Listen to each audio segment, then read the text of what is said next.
The house swallowed sound. That was the first thing I learned about it. My boots, the rain, my own pulse, everything got quieter past that door, like the stone had opinions about noise and everyone had learned to agree with them.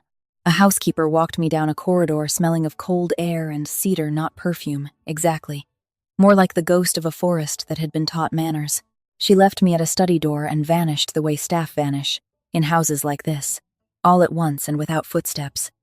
The study was long, the table was longer, and at the far end of it sat nothing at all, an empty chair, a squared stack of papers, a pen laid across them at a precise diagonal. I stood there rehearsing my professional face for 11 seconds.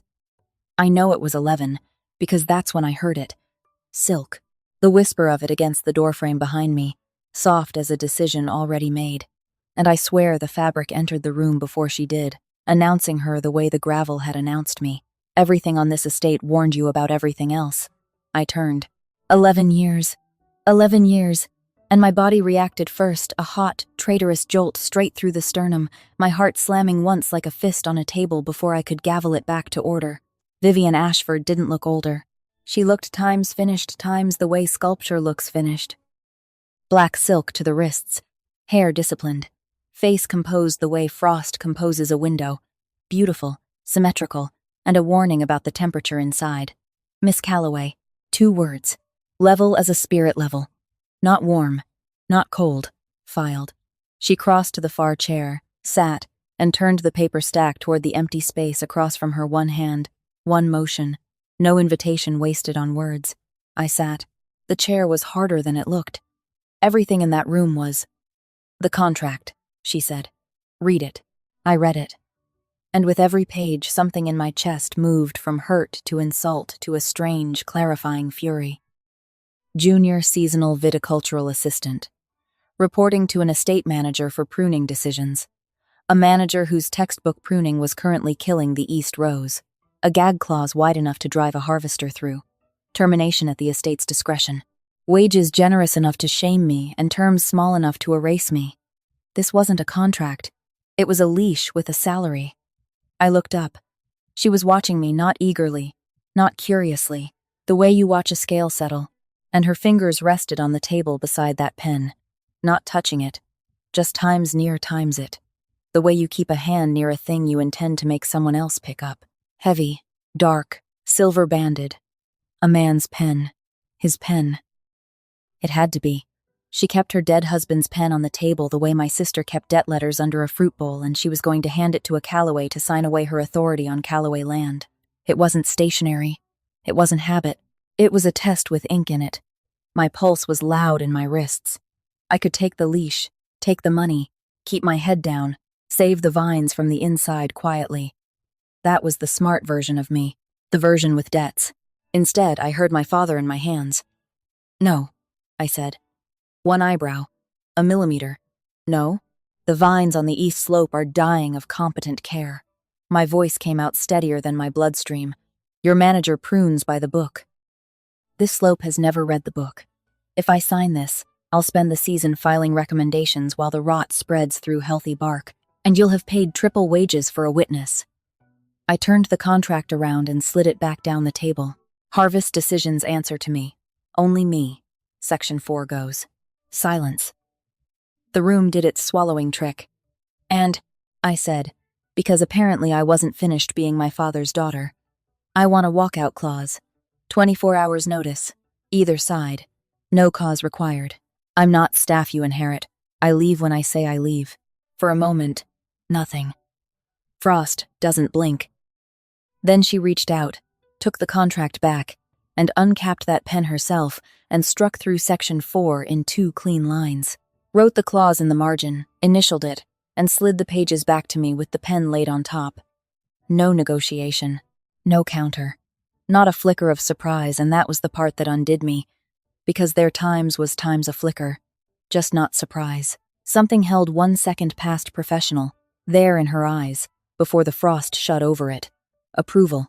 Approval wrapped in pressure, like weather you can feel changing before the sky admits anything. She had wanted me to refuse. She had built that insulting document the way you build a fence to find out who climbs. I picked up the pen. It was heavier than a pen has any right to be. cold at first and then not, and I signed my name on the last page and crossed out one final surviving indignity in the notice period, pressing hard, the way we do, the nib biting into the paper. She watched my hand do it, and then, quietly, not looking up from my signature, she said it. Your father crossed out clauses the same way. A pause with weight on it, pressing hard enough to tear the page. Everything in me went still breath, blood, thought, all of it frozen mid-step. She'd watched him sign something. She'd been times in the room. When? What paper? And why did she say it like a door she was holding open, waiting to see if I was brave enough to walk through? The housekeeper's name was Mrs. Beck, and she gave tours the way border guards give directions. Staff wing, east stairs, laundry, Tuesdays. The study, only when summoned. The west corridor upstairs. A pause, small and deliberate as a period, is not used. Not times off limits, not times private, not used times as if a whole arm of the house had simply been declared past tense. I added it to the growing pile of things on this estate that were maintained into stillness. The raked gravel nobody drove on, the broken fountain nobody fixed, a house of held breath. By evening the rain had settled into the kind that means it, and Mrs. Beck's last stop was the kitchen old stone under 100 years of beeswax polish. That thick, honeyed smell that made the room feel warmer than it was. Copper pots in ranks. A window over the sink going navy blue with dusk. You'll take meals here, Mrs. Beck folded her hands. And Mrs. Ashford said to tell you the kitchen is yours at any hour. Her words exactly. At any hour, whatever she needs. She's not a guest. She's not a guest. I turned that over while Mrs. Beck demonstrated the temperamental stove.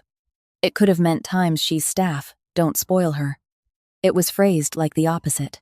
Guests get schedules and politeness. What gets the run of a kitchen at 3 a.m. is times family times, and I put that thought down fast, the way you put down something hot. Glasses are there. Mrs.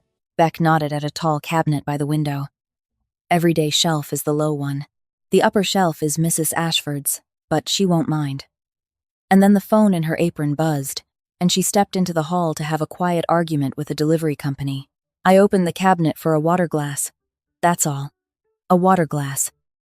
The door swung out with a faint chime of crystal touching crystal, the sound money makes when its fragile rows of cut glass catching the last light, stemware in regiments, everything arranged with that alphabetized silverware precision I was learning meant times her. And there, on the upper shelf, third from the left, standing in formation among the crystal like a stray dog at a dressage event. A pressed glass tumbler. Machine-made. Cheap. A ring of little daisies stamped around the base. One petal flaw in the mold that made the fourth daisy lean. My lungs forgot their job. I knew that glass. I knew it the way you know your own handwriting. It was from the set Mom bought at the hardware store the summer I was 6. 4 of them. Grape juice glasses, then wine glasses when we got older. And mine was the one with the leaning daisy because I'd checked, every time, that I had times mine.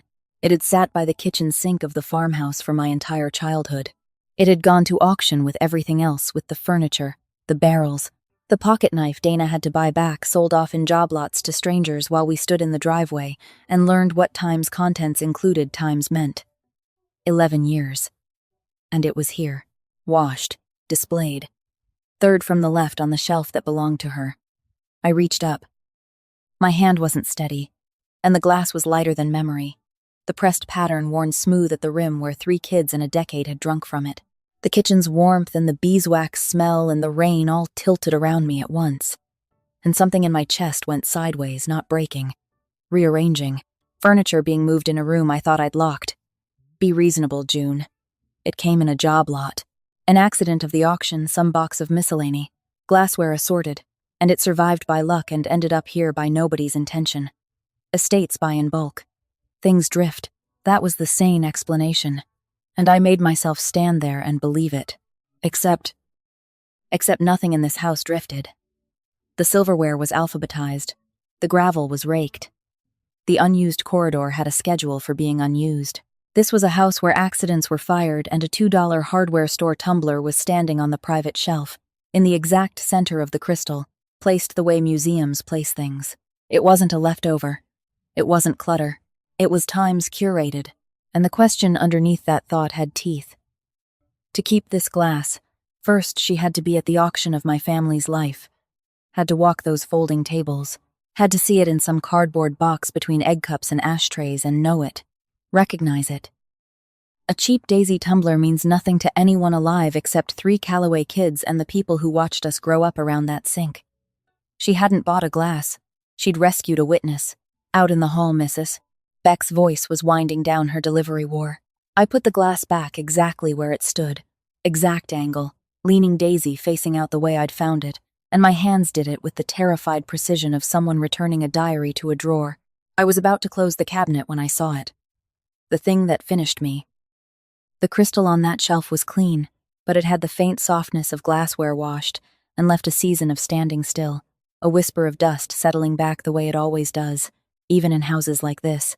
Around the daisy glass, nothing. A ring of bare, bright wood. No dust. Not a trace. I closed the cabinet and stood very still in someone else's kitchen, in my family's stolen life, doing the only math that fit. Everything on that shelf was hers, but the only thing in it she ever touched was mine.